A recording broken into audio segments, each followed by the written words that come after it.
तो हेलो दोस्तों। मूवी शुरू होती है एक औरत से जिसका नाम हमें नहीं पता, क्योंकि इस मूवी में किसी भी कैरेक्टर के नाम नहीं है और डायलॉग्स भी नहीं है। ये एक बिल्कुल साइलेंट मूवी है।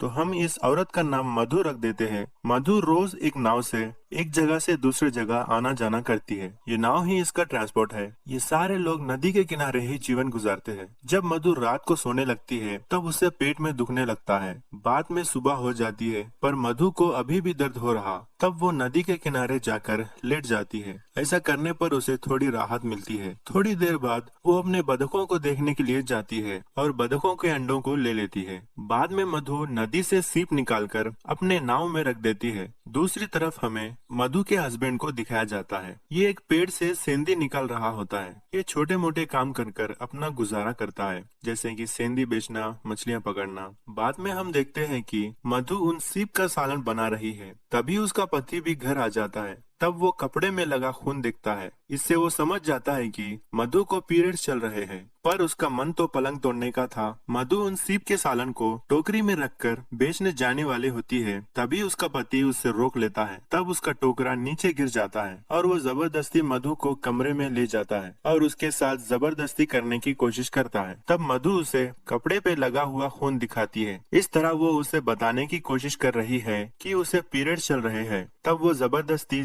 बाद में मधु नदी के किनारे जाकर उस सालन को बेचती है। तभी वो देखती है कि उसके पति के वजह से बतख के अंडे फूट चुके हैं। तब मधु उन अंडों को नदी में फेंक देती है। बाद में वो उसके पिता के पास जाती है और उसे भी खाना देकर वापस घर लौट जाती है और खाना बनाने लगती है। तब हमें पता चलता है कि ये लोग मिलकर खाना नहीं खाते। उसका पति एक जगह खाता है और मधु दूसरे किनारे बैठकर खाना खाती है। रात में मधु का पति पलंग पर सोता है और मधु नीचे फर्श पर सोती है। कुछ देर बाद उसका पति जबरदस्ती करने की कोशिश करता है। तब वो उठकर नदी के किनारे बैठकर मायूस होती है। तब मधु अपने सहेली को याद करती है, कैसे वो शादी से पहले अपने सहेली के साथ खुश रहा करती थी। इस लड़की का नाम जेसिका रख देते हैं। फिर दूसरे दिन वो नदी के किनारे जाकर बतख के अंडों को लेकर एक दुकान में बेच देती है। इससे पता चलता है कि मधु रोज अंडे और सीप का सालन बेचकर कुछ पैसे कमा लेती है। बाद में वो अपने पिता के पास जाकर उसे खाना देकर वापस लौट जाती है। तभी उसे एक टूटे हुए घर को देखकर अपने शादी से पहले के दिन याद आते हैं। पहले मधु और जेसिका इसी घर में मौज मस्ती किया करते थे। एक दिन जेसिका मधु को टच करती है और उन दोनों के बीच प्यार की चिंगारी सुलग जाती है। फिर हमें प्रेजेंट टाइम को दिखाया जाता है। जेसिका की याद आने पर फौरन मधु घर जाकर जेसिका को फोटो देखने लगती है। फिर बाद में मधु रात में खाना खाने लगती है। तभी उसका पति प्लेट पटकता है। इससे वो उसे बताने की कोशिश कर रहा है कि और कब तक खाओगी, जल्दी से कमरे में आ जाओ। तब मधु खाना खाकर कमरे में जाती है। तब उसका पति उसके साथ पलंग तोड़ने लगता है, पर मधु को अपने पति से प्यार नहीं होता।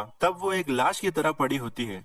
दूसरे दिन मधु हर रोज की तरह अपने पिता के पास जाती है, लेकिन इस बार उसने खाना नहीं लाया था, क्योंकि मधु अपने पिता से नाराज होती है उसकी शादी उस आदमी से करने पर। तब उसका पिता शर्मिंदा होता है। उसके बाद मधु नाव में दो नन्स को देखते ही उसे दोबारा जेसिका याद आती है। फौरन अपने घर जाकर रोने लगती है और अपने गुजरे हुए लम्हों को याद करने लगती है। मधु अपनी जिंदगी से परेशान हो चुकी थी। सोचती है कि क्या यही मेरी जिंदगी है? क्या कभी भी उसके जिंदगी में खुशियाँ लौट कर नहीं आएंगी? दूसरे दिन मधु अपने पति को बिना कहे बस में जेसिका के पास जाती है। वो देखती है कि जेसिका एक नन बन चुकी है। जेसिका को देखते ही मधु गले लग जाती है, पर जेसिका उसे दूर कर देती है। बाद में वो सबके साथ मिलकर खाना खाती है। दूसरी तरफ उसका पति मधु का इंतजार करने लगता है। रात हो जाती है, फिर भी मधु अभी तक घर वापस नहीं लौटती। घर में खाना नहीं होने पर उसका पति गुस्से से बर्तन तोड़ने लगता है। जेसिका अलग कमरे में सोती है और मधु भी अलग कमरे में सोती है। फिर दोनों को भी नींद नहीं आ रही होती है। तब जेसिका सोचती है कि इतने साल बाद मधु यहाँ क्यों आई है। दूसरे दिन सुबह को